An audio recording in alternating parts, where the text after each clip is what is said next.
Hello तर नमस्कार public. तर पुन्हा एकदा आपलं जगदंब गोट फार्म आधुनिक शेती या यूट्यूब चॅनलवर आपले सरचे स्वागत आहे मित्रांनो.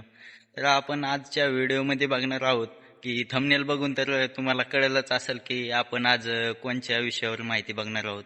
तर मित्रांनो, आपल्या चॅनलवर नवीन असा आला असाल तर आपल्या चॅनलला सबस्क्राईब आणि व्हिडिओला लाईक करायला विसरू नका मित्रांनो. तर आजच्या जरा व्हिडिओमध्ये मित्रांनो काळं काळं दिसत आहे, कारण की आता मित्रांनो जवळजवळ 7:30 वाजलेले आहेत मित्रांनो. त्यामुळे जरा अंधार पडल्यामुळे थोडं घ्या समजून तुम्ही पण आता. पण तरी पण आपण तुमच्यासाठी व्हिडिओ असे बनवतच राहणार आहेत मित्रांनो, त्यामुळे काही अडचण घ्यायची गरज नाही. तर मित्रांनो, आज आपण बघणार आहोत की शेळी ही किती दिवसांनी होती मित्रांनो. तर परफेक्ट कोणी तुम्हाला आजपर्यंत सांगितलं नसेल किंवा तुम्हाला माहीत पण असेल, पण 5 महिने किती दिवस घेते की 5 महिने 5 दिवस काही असं काही असतं का त्याच्यात. तर पूर्ण आजच्या व्हिडिओमध्ये आपण माहिती बघणारच आहोत मित्रांनो.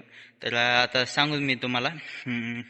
तर मित्रांनो, शेळी ही आपली करेक्ट 150 दिवसांनी शेळी येते मित्रांनो.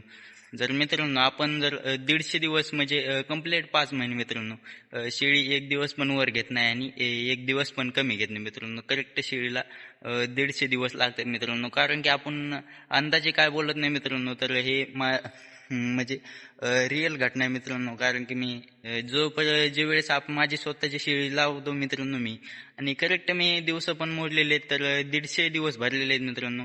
तर 150 दिवस म्हणजे करेक्ट 5 महिने येतात मित्रांनो. 30-30 महिन्याचे दिवस जर धरले आपण, तरी पण मित्रांनो. तर आजची माहिती कशी वाटली कमेंटमध्ये नक्कीच कळवा. आणि चॅनलवर नवीन असाल तर आपल्या चॅनलला सबस्क्राईब आणि व्हिडिओला लाईक करायला विसरू नका मित्रांनो. तर धन्यवाद, बाय बाय. तर भेटू अशाच एका नवीन व्हिडिओमध्ये.